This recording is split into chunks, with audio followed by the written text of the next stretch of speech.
Morning, তোমরা সবাই কেমন আছো? চলে এলাম আবার তোমাদের সাথে একটা নিউ ভিডিও নিয়ে।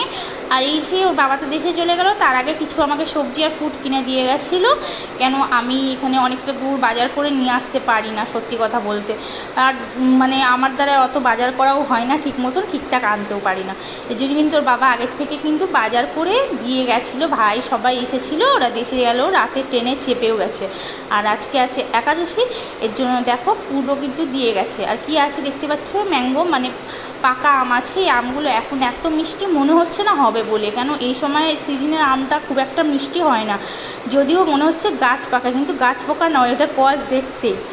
যাই হোক, আর সাথে কি আছে জানি না, আমি আনপ্যাক করছি আর তোমাদের সাথে শেয়ার করছি। অনেক দিন পরে কিন্তু ডেলি ভিডিও নিয়ে আবার চলে এলাম। আর আছে কাঁচা আম, বাপরে এই আমগুলো এত টক কী বলবো। এই আমগুলোকে কী বলে বলো তো তোমরা? আমার না খুব একটা জানা নেই, ন্যাংরা বলে মনে হয়। আচ্ছা, তারপরে আছে আঙুর। আমি সব এক এক করে বের করছি, গুছাতে হবে, কিছুই করা হয়নি, রাতের বেলায় দিয়ে গেছিলো আর ওরকমই রেখে দিয়েছিলাম। তো তারপরে এখানে রয়েছে দেখছি বেদানা, হ্যাঁ বেদানা রয়েছে।